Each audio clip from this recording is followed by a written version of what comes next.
pasado casi 5 siglos, pero este acontecimiento sigue en el corazón de millones de fieles, trascendiendo divisiones y uniendo culturas con su mensaje intemporal.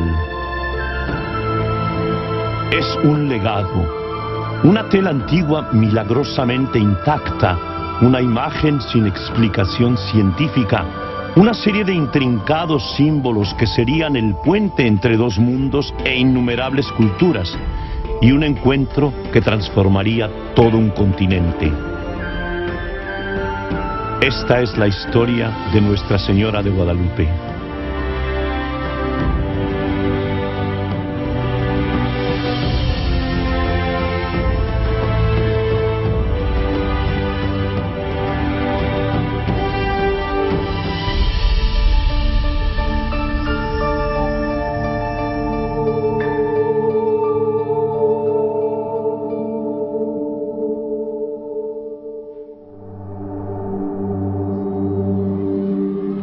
Cuando el Papa Juan Pablo II llegó a la Ciudad de México para la canonización de San Juan Diego en julio de 2002, se presentó un número asombroso de católicos mexicanos, 12 millones. Hicieron valla por las calles y llenaron las plazas, se reunieron para celebrar el reconocimiento del primer santo indígena del hemisferio occidental y la mujer cuya imagen ha cambiado el curso de la historia.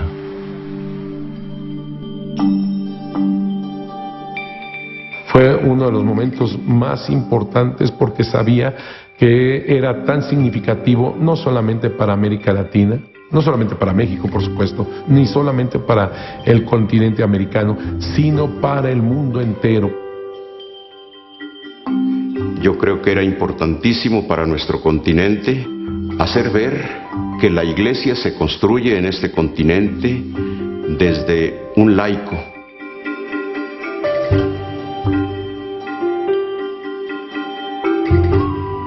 San Juan Diego para todos los mexicanos es un modelo a seguir.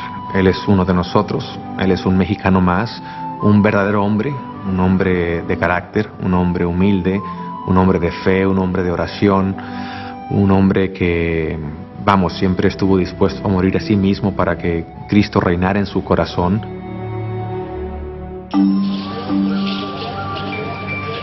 En México, todos nos decimos guadalupanos. Y ahora no solamente en México, sino más allá de fronteras. Esto significa la sangre, significa la piel, significa el color, significa la identidad. Ella está hasta lo más profundo del alma. The appearance of Our Lady of Guadalupe is historically relevant as it has been in the history of Mexico. Also has importance for the United States. And this is something that many Americans on both sides of the border are beginning to realize.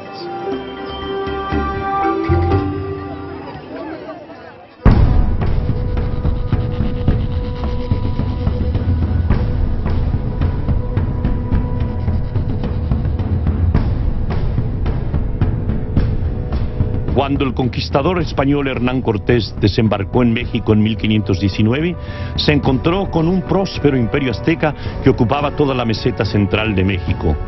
Según la leyenda indígena, el dios azteca Huitzilopochtli les indicó con una señal dónde debían construir su ciudad. En un lugar donde vieran un águila posada en un nopal devorando una serpiente. En 1324, los aztecas fundaron una ciudad llamada Tenochtitlán, que para ellos era el centro del universo, el lugar donde se mantenía el ciclo del universo con sacrificios humanos. Hernán Cortés, sus hombres y sus aliados indígenas de diversas tribus que despreciaban a los aztecas, conquistarían en solo 2 años el imperio azteca. Los españoles comenzaron a construir una nueva capital usando el material de la Ciudad de México recién destruida. Durante la primera etapa de la evangelización, algunos misioneros intentaron convertir a los indígenas. Sin embargo, la labor resultó ser una empresa muy ardua. Y allí los frailes les dicen a los indios: creemos que vosotros no conocéis al Dios verdadero. Entonces uno de los sabios se levanta y dice: no hagáis más daño a nuestra gente, porque si, como decís, que nuestros dioses han muerto, tal vez nosotros debamos morir. Para los indígenas, hacer una ciudad, un pueblo, una civilización, lo primero que se tenía que crear, lo primero que se tenía que edificar era el templo. Así que ver sus templos destruidos, sus ídolos, fue una catástrofe colosal para los indígenas. Pero nunca habían visto, nunca habían experimentado una peste como la que se dio poco después de la conquista, o en medio incluso de la conquista, comenzaron a caer todos estos indígenas por la viruela. La mitad de la población indígena muere por la viruela. Los indígenas estaban verdaderamente en una catástrofe tal que los ancianos, los sabios, habían dicho que el mundo se iba a acabar.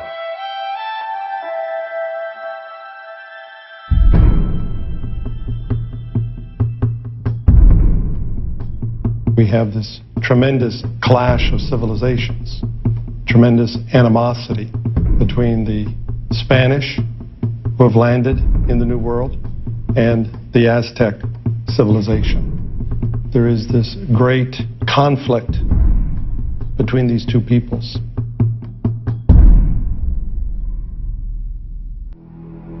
La responsabilidad de defender a los indígenas recae sobre los hombros del obispo Juan de Zumárraga, conocido como el protector de los indios.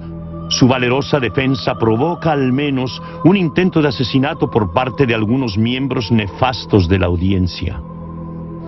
El obispo Zumárraga, furioso por los continuos abusos, decide tomar medidas drásticas. En 1530 excomulga a los miembros de la primera audiencia e impone esta sentencia a la Ciudad de México, su propia diócesis. Él decía de esta manera: sacerdotes de la Ciudad de México, desnuden los altares, consuman el Santísimo, nos largamos de esta Ciudad de México, que esta ciudad se quede sin Dios. Todos los sacerdotes de la Ciudad de México tuvieron que abandonar la ciudad e irse a Texcoco. Esta es la situación por la cual se estaba viviendo y era verdaderamente terrible y escalofriante. Zumárraga escribe una carta al emperador Carlos V detallando los numerosos abusos en contra de los indígenas. A pesar de un sinfín de problemas, la carta finalmente llega a manos del emperador. Ya que, terminando la carta, ahí mismo escribe Fray Juan de Zumárraga: si Dios no provee con remedio de su mano, está la tierra en punto de perderse totalmente. Así que, mientras los indígenas y para los indígenas el mundo se va a acabar, para los españoles buenos como eran los misioneros, también. La historia de lo que sucede después nos llega a través de los siglos por el hombre humilde que experimentó este acontecimiento y lo compartió ampliamente. Su testimonio eventualmente fue capturado para la posteridad en un antiguo texto conocido como el Nican Mopohua, escrito en el siglo XVI por el letrado indígena Antonio Valeriano. Bueno, Nican Mopohua significa, Nican aquí, en Mopohua se narra, se cuenta. Es una frase muy frecuente en textos antiguos. Puedo decir, después de 60 años de estudiar la lengua náhuatl, que está en un náhuatl clásico. El que escribió eso conocía muy bien la lengua.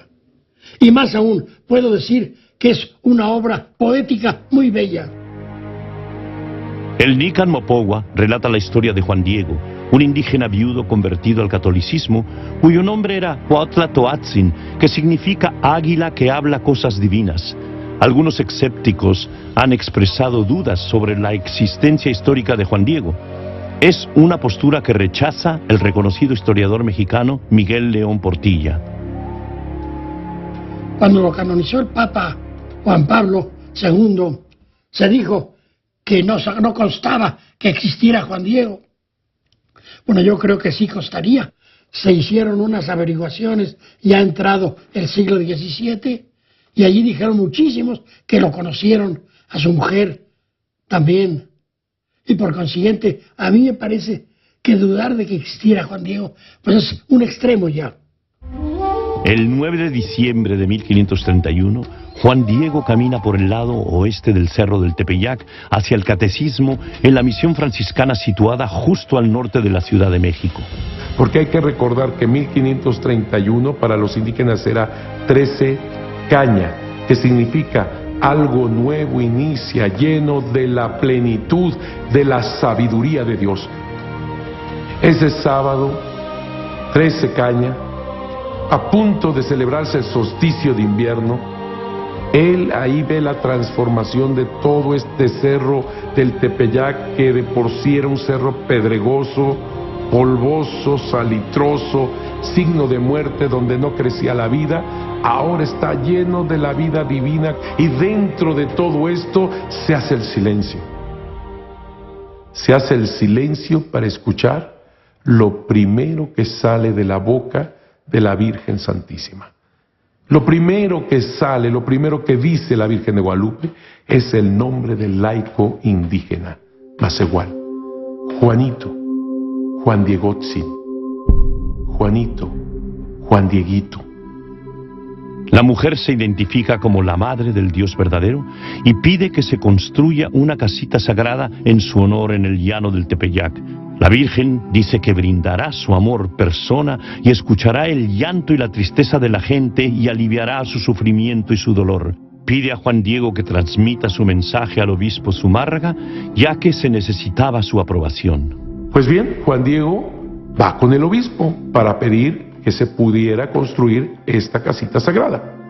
Cuando llega el obispo, son los criados los que lo dejan afuera horas, hasta que por fin puede llegar ante el obispo, le dice todo lo que vio, todo lo que aconteció, el mensaje y la petición, la voluntad de la Virgen de Guadalupe. Y obviamente el obispo en ese momento, en su responsabilidad apostólica, pues no podía simplemente dar crédito a una persona que llegara y simplemente le dijera que vio a la Virgen y que está hablando con ella.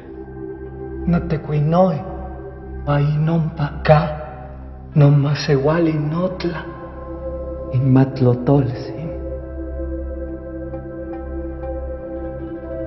Juan Diego regresa al Cerro del Tepeyac sin haber conseguido nada.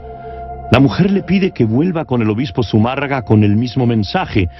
Él obedece y esta vez el obispo pide una señal.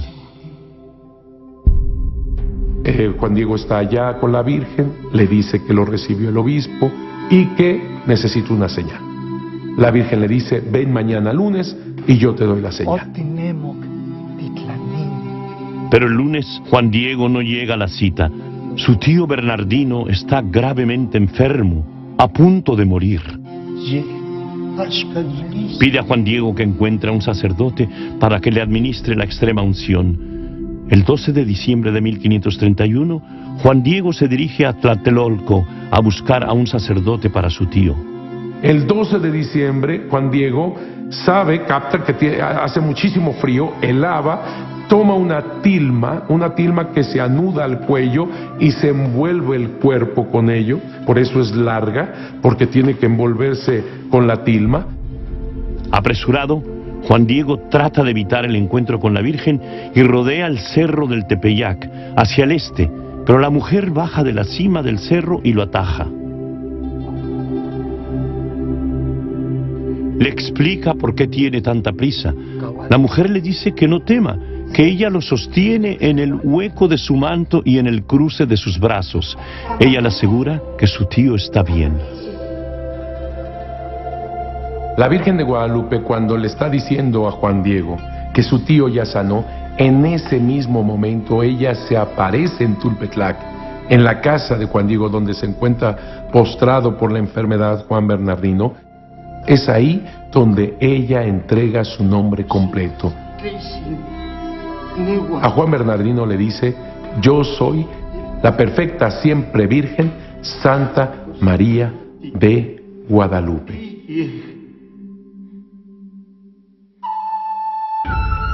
Juan Diego le pide que lo honre permitiéndole que sea su mensajero. Entonces Nuestra Señora de Guadalupe le indica que suba a la cima del Cerro del Tepeyac y que recoja en su tilma todas las flores que encuentre allí. Era invierno y la tierra estaba completamente yerma. Pero al llegar a la cima, Juan Diego se sorprende al encontrar flores extraordinarias. Estas flores serían la señal para el obispo.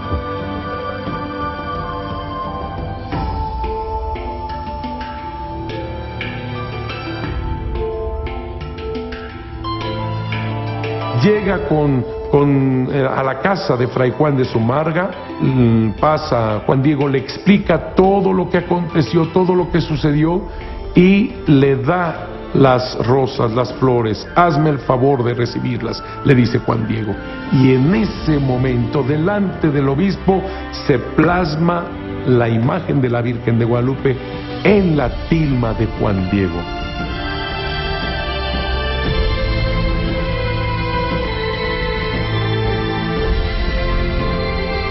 Esta extraordinaria imagen, inexplicable por su estilo, sus colores luminosos y sus símbolos, cambiaría el curso de la historia para todo el continente.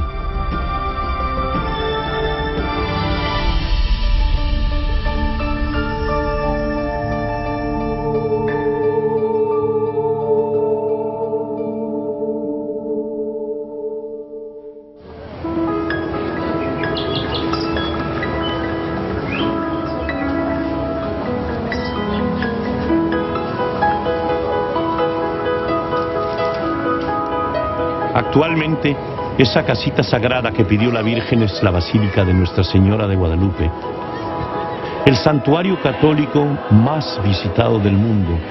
Cada año, millones de peregrinos acuden a celebrar su fe y la milagrosa imagen de Nuestra Señora de Guadalupe. Desde un principio, aquí el Tepeyac fue centro de peregrinaciones. A este santuario vienen aproximadamente 20 millones de peregrinos al año. Y esto pues es un signo de la vitalidad que tiene pues este santuario y la importancia que tiene la Virgen de Guadalupe. Es el santuario, como santuario de peregrinación, el más visitado en nuestro mundo. Y creo que la gente encuentra una gran satisfacción porque encuentra a Santa María de Guadalupe, no una imagen que se pintó, no con una imagen que se describió, sino ella misma quiso quedarse en esa imagen.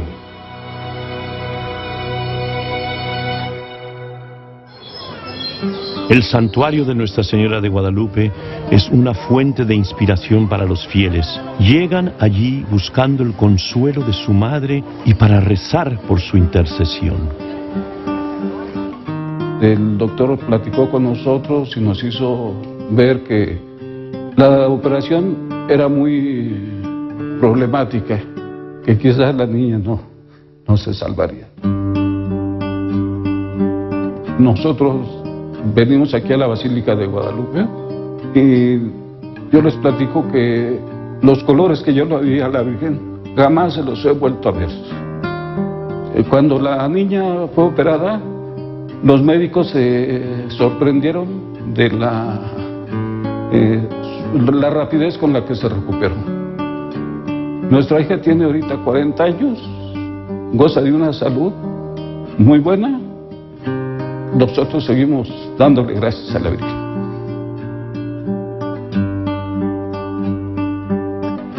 Tenía yo aproximadamente 3 años, 4, siendo una niña sana, normal. Yo corría, jugaba, lo que hace un niño. Pero de repente ya no pude caminar. Me trajeron al hospital infantil. Ahí le diagnosticaron que tenía yo poliomielitis. En la pierna derecha y en el brazo izquierdo. Mis recuerdos de pequeña es que yo venía al hospital, me clavaban unas agujas enormes, pero yo no sentía nada. Y después íbamos a ver a la Virgen. Así como entró la enfermedad, así se fue. De repente empecé a caminar, no tengo ninguna secuela.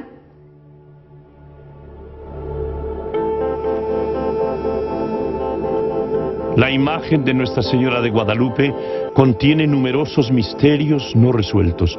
El primero es su existencia misma. Un estudio de 1946 por la Universidad Nacional Autónoma de México confirmó que la tilma está hecha de fibras de agave, un tipo de cactus. Y esto es muy higroscópico, es un material que es muy fácil de atacar y que absorbe muchísimo la humedad. Los que manejan las fibras de agave saben que no es un material durable. Ya en el siglo XVI estaban sorprendidos y a lo largo de todo, de los casi 500 años que tenemos la imagen con nosotros, siempre ha habido asombro, siglo con siglo siguen asombrándose de que permanezca. Así pues, es realmente inexplicable que una tela hecha de fibras de agave dure tanto tiempo, en primer lugar por el ataque de los insectos, y por otro lado, porque el ambiente en la Basílica de Guadalupe es un ambiente sumamente húmedo y salitroso. En el siglo XVIII, un científico llamado Bartolacci mandó crear dos obras similares a la imagen de Guadalupe. Estas pinturas se crearon también en tela de agave y se colocaron cerca de la Basílica de Guadalupe. Y a los 10 años más o menos ya verdaderamente estaba desastrosa, la tuvieron que quitar porque había perdido todo su colorido y ya la tela estaba completamente desgastada. La supervivencia de la tilma es aún más extraordinaria cuando uno piensa que no tuvo protección alguna durante más de un siglo. La imagen de la Virgen de Guadalupe estuvo 116 años sin ninguna protección, sin ningún vidrio, expuesta a este clima tan tremendo, porque los datos nos dicen que el agua cuando se inundaba la ciudad llegaba hasta el altar dentro de la ermita. La Virgen de Guadalupe ha soportado humedades, ha soportado velas, humo de candelas, ha soportado tantas personas que con sus manos la tocaban y con los rosarios la tocaban y con las imágenes la tocaban. Imposible que hubiera durado.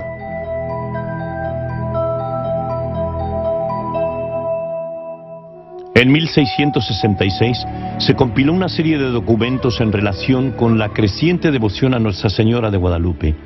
Estos documentos incluyen testimonios jurados de personas cuyos familiares habían visto personalmente la vida y la fe de San Juan Diego y escuchado su relato de lo que sucedió en el Cerro del Tepeyac.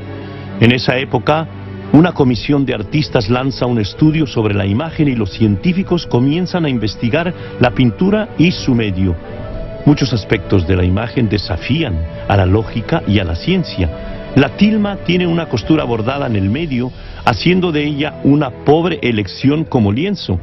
Pero los investigadores también se impresionaron al descubrir que los mismos defectos en la tela de la tilma revelan el genio detrás de la imagen.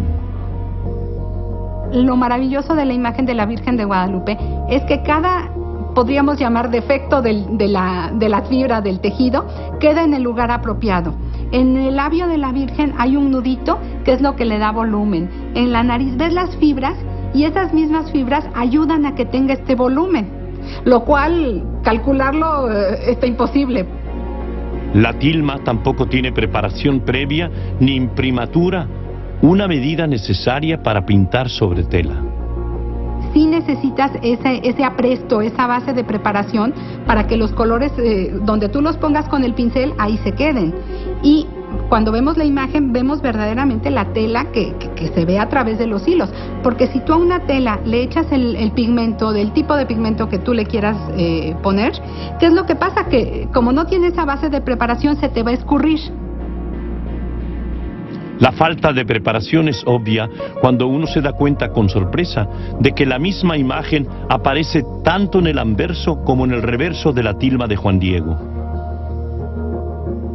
Que la misma imagen que vemos en la parte delantera está en la parte de atrás, como que la imagen se hubiera pasado atrás o se hubiera impreso de alguna forma en los dos lados de forma simultánea. Y por la parte de atrás hay unos detalles que sorprenden porque, por ejemplo, la Virgen tiene un medallón en el cuello. Considero que cualquier artista hubiera pintado el cuello y sobre el cuello habría pintado el medallón. Pero el medallón también se ve en la parte de atrás.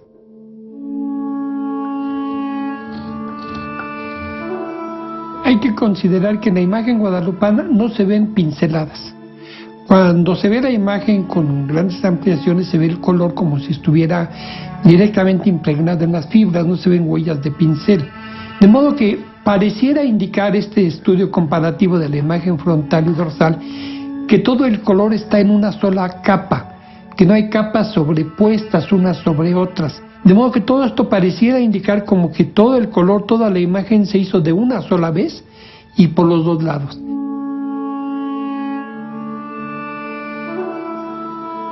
Si vas a la basílica y ves la imagen de la Virgen, ves esos colores, cómo llegan, los colores vibrantes. Y lo que te decía yo, una pintura, ¿qué le haces? Le pones un barniz de protección a tu pintura para proteger los colores. Ese barniz se te va a oxidar, pero los colores no. Entonces con los años tú limpias el barniz y vuelven a salir los colores y le vuelves a poner otro barniz de protección y ahí los tienes. Pero lo asombroso es que la imagen de la Virgen no tiene barniz de protección, no tiene base de preparación. En 1795, un accidente casi destruye la tilma. Un trabajador torpemente derramó ácido nítrico sobre la imagen. Se hubiera esperado que la tela se hubiera desbaratado por el contacto con el ácido. Sin embargo, es curioso, por decirlo menos, que no le pasó nada. Quien quiera que vea la imagen guadalupana puede ver que del lado derecho está el escurrimiento del ácido e incluso se ve que pasó por zonas donde hay color y ni siquiera el color se llevó.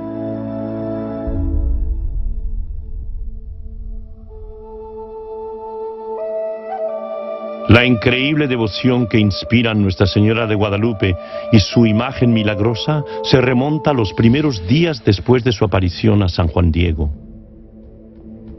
A pesar de la tensión que prevalecía con el gobierno colonial español, la aparición desencadena la mayor conversión a la fe católica en la historia. Esto obviamente va extendiéndose de una manera, pero como pólvora por toda los territorios, y va haciéndose una de las conversiones más grandes, sin precedentes en toda la historia de la Iglesia. En 7 años se logran 9 millones de conversiones.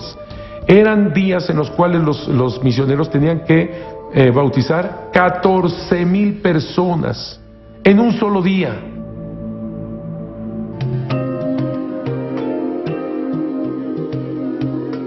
Los indígenas se sienten atraídos por el poderoso encuentro de Juan Diego con Nuestra Señora de Guadalupe, pero también están asombrados ante una imagen que les habla en un lenguaje que no dominó nunca ningún misionero español. En la sociedad azteca, los códices constituían una forma esencial de comunicación. Toda la imagen de la Virgen de Guadalupe, toda, es un códice. Ellos saben interpretar y leer perfectamente todos los conceptos que ella transmite a través de su imagen. Este códice es grande, así que como todos los códices grandes tienen que ser puestos en el suelo y los ancianos rodeaban el códice para poderlo leer de diferentes ángulos. Algo así sucede con la Virgen de Guadalupe. Es un códice grande que tiene que ser leído por diferentes ángulos, según también la comparación con los códices indígenas y con la mentalidad indígena. Una de las primeras cosas que ven los indígenas es este manto azul verdoso que solamente el emperador podía portar. Cuando observan este manto azul que significa el cielo, verde que significa la vida, solamente el emperador, ella es una emperatriz. Entonces, este listón oscuro que está arriba, esta cinta oscura. Nosotros en América Latina decimos, una mujer está encinta, significa que está embarazada. Y ellos ven esta única flor de 4 pétalos, pero en posición X. Así que inmediatamente ellos entendieron que es Madre de Dios. Solamente las doncellas, las vírgenes, tenían el pelo hacia abajo, sin ningún tipo de trenzado. Todo hacia abajo, bien peinado. Eso significaba virginidad. Y si vemos cómo está esta mujer de pie, Un pie está bien puesta en la luna y la otra está flexionada a manera de paso de danza. Así que ellos perfectamente entienden que ella está danzando. Y los indígenas al danzar significa orar. La imagen también contenía un simbolismo que transformaría la visión del mundo de los indígenas. Su nuevo concepto de Dios y del amor ayudaría a eliminar la antigua práctica de los sacrificios humanos. El sacrificio para los aztecas era un acto también central de la religión. Y yo creo que si entendemos, ellos creen que el mundo, el universo, está en peligro de acabarse. Y entonces es necesario fortalecer al sol. Piensa que el sol es la divinidad misma. Y para fortalecerlo, pues hay que ofrecerle lo que es vital en el ser humano, la sangre. A la divinidad, los indígenas estaban acostumbrados a darle la raíz del ser mismo. Y la raíz, lo más profundo y lo más verdadero y lo que portaba la vida para el ser humano era precisamente su corazón y su sangre, que era lo que ofrecían a los dioses. En el evento guadalupano, efectivamente es el corazón y la sangre de un nuevo sacrificio, el sacrificio de su Hijo. Es la nueva civilización del amor de Dios, es lo divino de esta civilización del amor de Dios. Como en la iconografía europea, Nuestra Señora del Guadalupe está sobre la luna. Pero para la mentalidad indígena, la luna representa el hogar del Dios omnipotente. Estos rayos del sol a las espaldas la Virgen de Guadalupe. Ahora entendemos por qué la luna negra. Ahora la entendemos. ¿Por qué? Porque toda ella es un eclipse. Ella está eclipsando, está superando al sol que está. Si recordamos que para los indígenas el templo mayor de Tenochtitlan, donde sacrificaban tantos corazones y sangre, era precisamente para alimentar a los dioses y a todo este universo, principalmente el sol. La Virgen de Guadalupe está pisando la luna negra, es decir, está llegando al hogar del Dios omnipotente. Y ahora entiendo la gran conversión de los indígenas, porque ella, hagan de cuenta, lo que está diciendo es esto: no es tu corazón, no es tu sangre lo que alimenta a esos dioses, no, es el verdaderísimo y único Dios y Señor, es su cuerpo, es su sangre, es su ser, es su corazón lo que te alimenta. Eso se llama Eucaristía.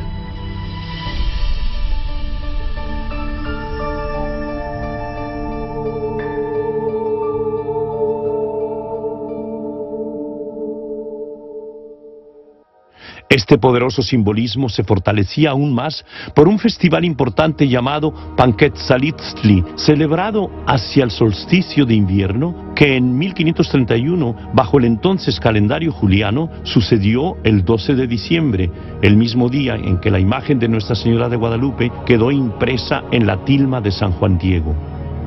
Lo de la fiesta de la Panquetzalitztli, que era una manera de celebración de dos cosas: conmemorar el nacimiento de Huitzilopochtli vinculado con el sol, por un lado, y por otro, renovar la energía cósmica con la creación de un nuevo sol que impediría que se acabara la humanidad.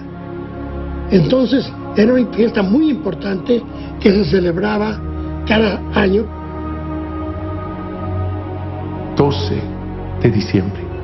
Exactamente el día del solsticio de invierno, exactamente cuando los indígenas celebraban incluso la gran fiesta de Panquetzalitztli. Los misioneros decían: es como la Pascua indígena. Ahora entiendo perfectamente el momento que escogió Dios a través de la Virgen de Guadalupe para encontrarse con el ser humano. Hagas de cuenta que la Virgen de Guadalupe le dice a los indígenas: yo los entiendo, Yo entiendo los sacrificios humanos, porque yo estuve delante de la cruz de mi hijo. Yo sé lo que es un sacrificio humano porque yo lo viví, yo lo sufrí. Yo estuve delante de mi hijo viendo cómo derramaba su sangre y ofrecía su cuerpo para la salvación de todos. Ya no más sacrificios. Mi hijo es el único y eterno sacrificio. En la religión náhuatl, prehispánica, azteca, muchas veces del cuerpo de la víctima se cortaban trocitos y los comían como en una comunión. Sí comían carne humana, pero en cantidad pequeña para comulgar con la divinidad. Entonces, para los frailes, mucho de lo que encuentran les evoca sus creencias y rituales cristianos. Y para los indios, lo contrario, vamos a decir, también lo cristiano no les parece tan extraño, puesto que ellos tienen algo hasta cierto punto semejante. Sí, de todas las costumbres religiosas que se fueron cristianizando poco a poco, la que desaparece en los primeros años es el sacrificio humano. Es realmente impresionante cómo el sacrificio humano desaparece totalmente en los primeros años de la evangelización. El poder de Nuestra Señora de Guadalupe para transformar una cultura y ser la inspiración de millones de personas ha llevado a los investigadores modernos a adentrarse más en los misterios que están detrás de la imagen. En décadas recientes, la ciencia moderna ha provocado nuevos descubrimientos aún más fascinantes. José Aste Tonsmann es un ingeniero peruano experto en el procesamiento digital de imágenes. A finales de la década de 1970, comenzó a aplicar sus estudios a los ojos de Nuestra Señora de Guadalupe. En realidad fue un trabajo de mucho tiempo y lo que yo descubrí fue que hay 13 personas reflejadas en los ojos, en las córneas de los ojos de Nuestra Señora de Guadalupe. En el ojo humano, la córnea refleja la imagen que se encuentra frente a nosotros. Ambos ojos muestran la misma imagen, aunque de tamaños diferentes. Este fue precisamente el fenómeno que descubrió Tonsmann cuando amplificó ambos ojos. Cada ojo contenía imágenes en espejo de la misma escena.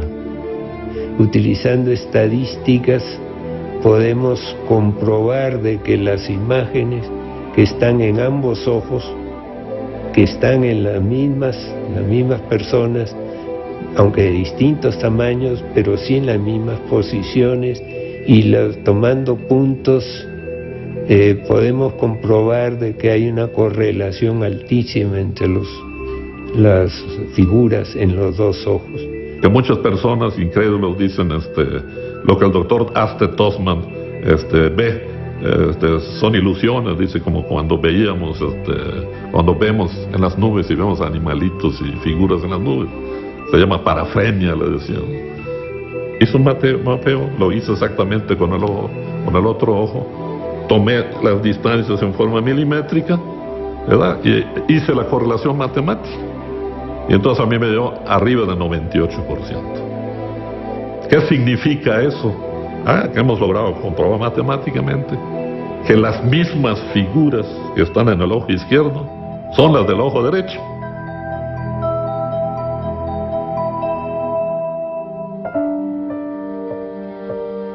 Los astrónomos apenas han empezado a indagar el significado de las estrellas del manto de Nuestra Señora de Guadalupe, que se habían pasado por alto por considerarlas meramente decorativas.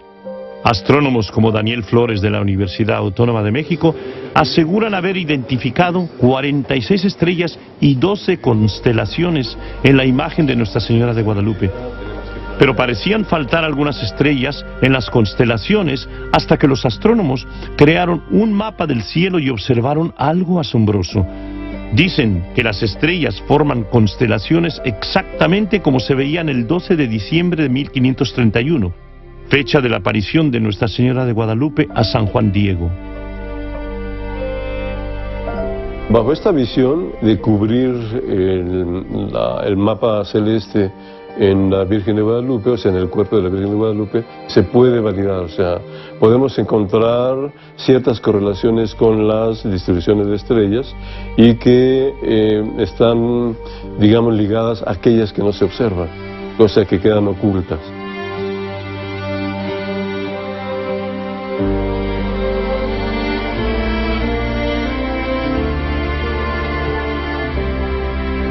Cualquiera puede hacer un grupo de constelaciones y a lo mejor armarlas, pero con los grados de distancia perfectamente identificados, con su declinación y con su posición horizontal y vertical.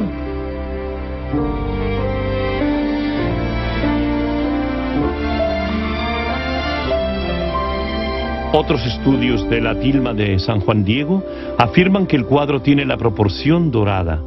Esa fórmula matemática que ha fascinado a los intelectuales de Occidente durante milenios. Se considera estéticamente agradable y aparece en obras maestras como el Partenón de Grecia y la Mona Lisa de Leonardo da Vinci. La imagen de la Virgen de Guadalupe queda perfectamente en el centro del rectángulo áureo.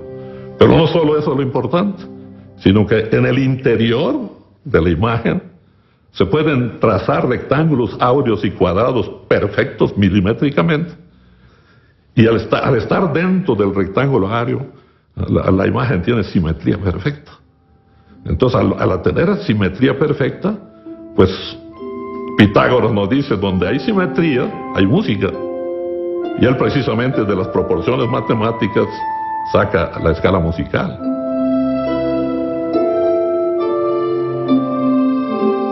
En colaboración con un músico, Ojeda dividió el rectángulo dorado en 46 espacios verticales con base en las 46 estrellas de la imagen. Lo que surgió fue una armonía. Si tú tomas la posición que guarda cada estrella en sus distancias, tanto de arriba para abajo, como de izquierda a derecha, o de derecha a izquierda, vas a sacar tonos musicales. Y es cuando él entonces tomó los tonos musicales y pues para mí no fue sorpresa, fue una gran, enorme alegría, una bendición escuchar una melodía musical.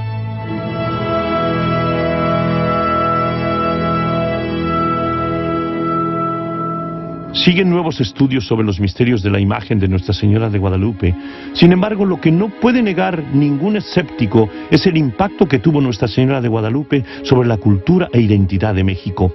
A menudo la llaman la Morenita, como referencia a su complexión morena que convierte a Nuestra Señora de Guadalupe en el símbolo perfecto de un pueblo mestizo. Así que al hablarle a la Virgen Santísima como la Morenita, significa evidentemente que vemos en su color de piel este mestizaje. Obviamente ella lleva nuestra sangre, nuestro color, ella lleva nuestra imagen, nuestra pintura, y nosotros la llevamos también a ella, en nuestro color de piel, en nuestra sangre y en nuestra identidad. Por eso es la única advocación que yo sepa que da esta identidad.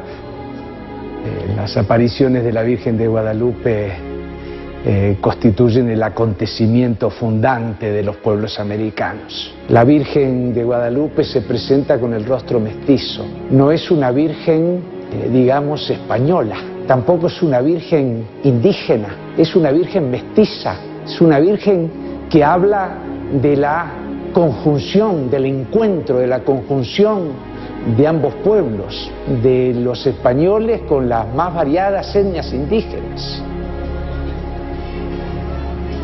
Juan Pablo II llamó un ejemplo de una evangelización perfectamente inculturada. ¿Qué quiere decir? Que el mensaje se entró, ¿verdad?, en la cultura, en el sentir del pueblo mexicano, y no solamente de los indígenas, sino de todo el pueblo a lo largo de toda la historia, ¿no? A finales del siglo XIX es más fuerte que nunca y entonces es declarada la madre mestiza del pueblo mestizo.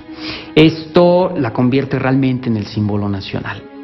Y si recorremos la historia de México, veremos que en las grandes inundaciones, pestes, se invocaba a la Virgen de Guadalupe. Después Hidalgo la lleva como estandarte. Después Morelos dice que todas sus batallas se las agradece, sus triunfos, a la Virgen de Guadalupe. Es un emblema nacional. Es igual de emblema como, por ejemplo, el águila en el escudo de la bandera mexicana, el águila sobre el nopal. Incluso durante la Revolución Mexicana de 1910, Emiliano Zapata y sus soldados entraron en la Ciudad de México llevando un estandarte de Nuestra Señora de Guadalupe. A pesar de la identidad católica de México y la devoción guadalupana, las tensiones entre la Iglesia y el Estado alcanzaron su punto álgido en la década de 1920. Tratando de suprimir la fe de los ciudadanos de México, el gobierno decidió destruir el símbolo más importante de la Iglesia. Durante la persecución religiosa, Calles y el líder obrero Morones estaban obsesionados con destruir la religión católica y la Iglesia católica. Entonces ellos pensaron que destruyendo la imagen de la Virgen de Guadalupe, el trabajo se iba a facilitar. En 1921, un agente a las órdenes del gobierno coloca una bomba oculta en una canasta de flores justo debajo de la tilma. Esta bomba, formada por cartuchos de dinamita, explotó, rompió el mármol de la zona donde estaba puesta.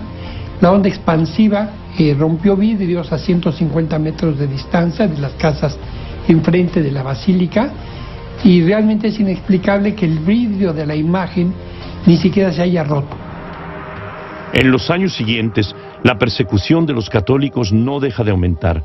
Esto lleva a una rebelión en contra del gobierno opresor que se conoce como la Cristiada.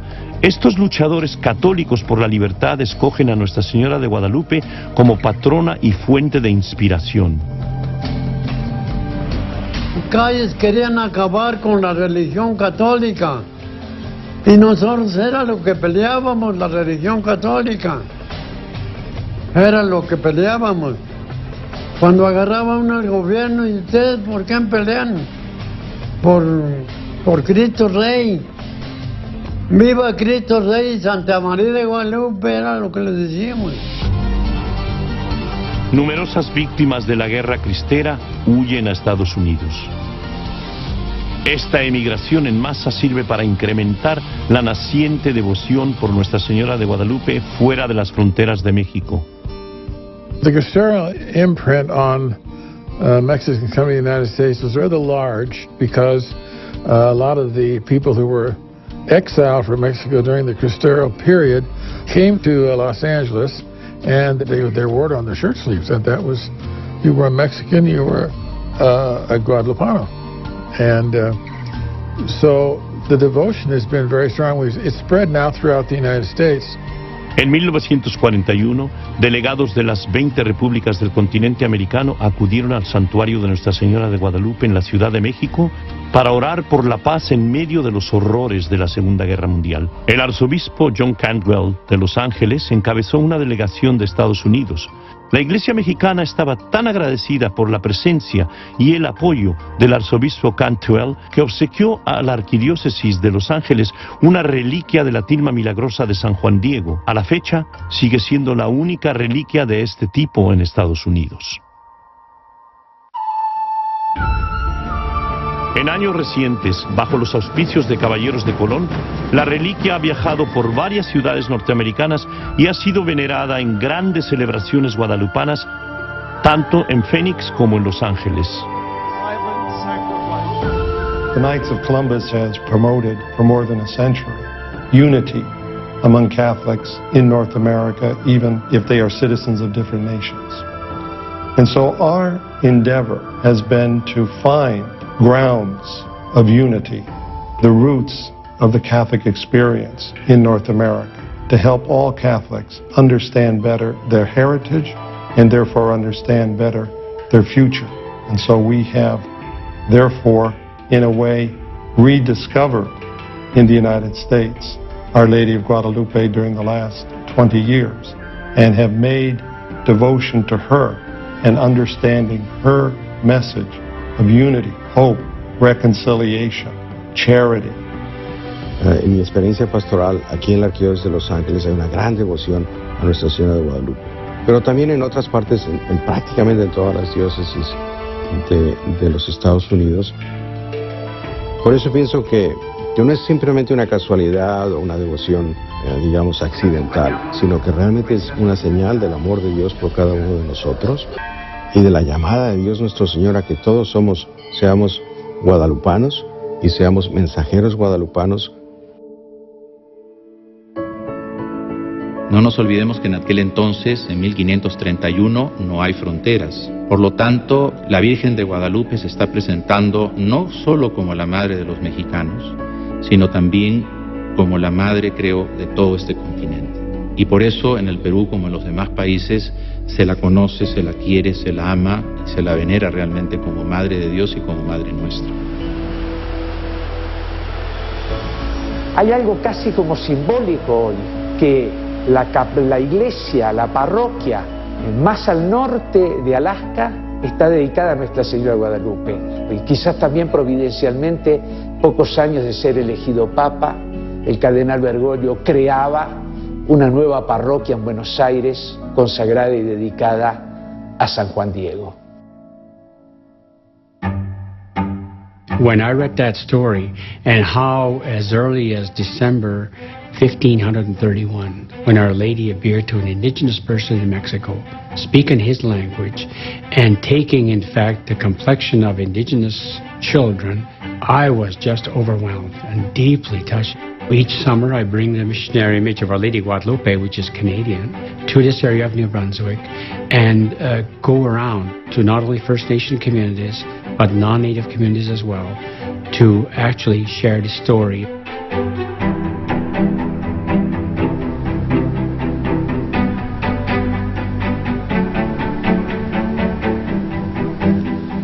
I chose to work on establishing a shrine here in the Diocese of La Crosse under the title of Our Lady.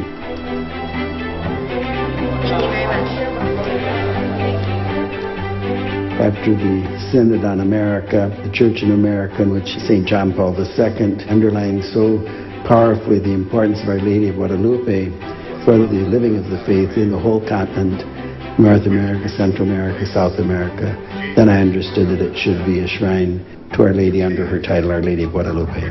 For today I must stay at your house.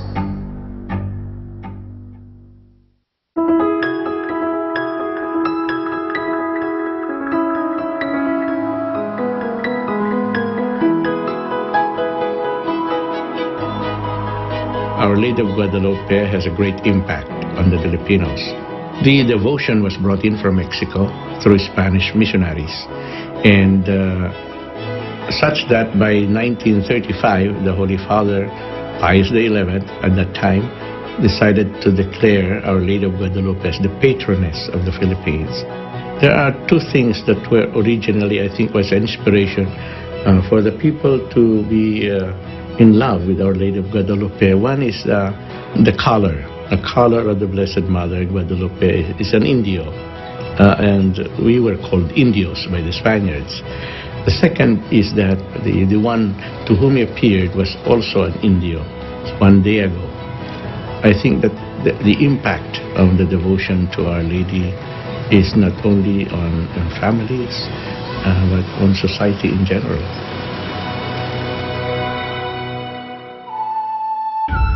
La Virgen de Guadalupe no solamente es el puente entre el cielo y la tierra, sino que también es el puente entre todas las culturas. Así es que gracias a su amor, ella nos une. For many years, Our Lady of Guadalupe has been seen as a specifically Mexican event. But if we look at what New Spain was like in the 16th century, where it reached, what territories it covered, we find that a good part of what is the United States today was included in New Spain. So the better view would be that the appearance of Our Lady of Guadalupe also has importance for the United States. And this is something that many Americans on both sides of the border are beginning to realize.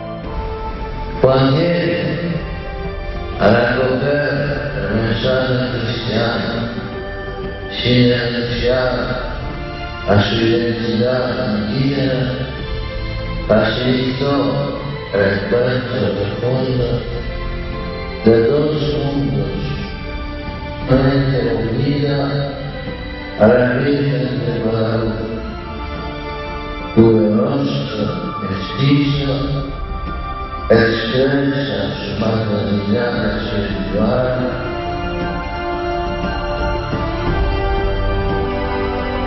Durante casi 5 siglos, Nuestra Señora de Guadalupe ha reunido a enemigos acérrimos.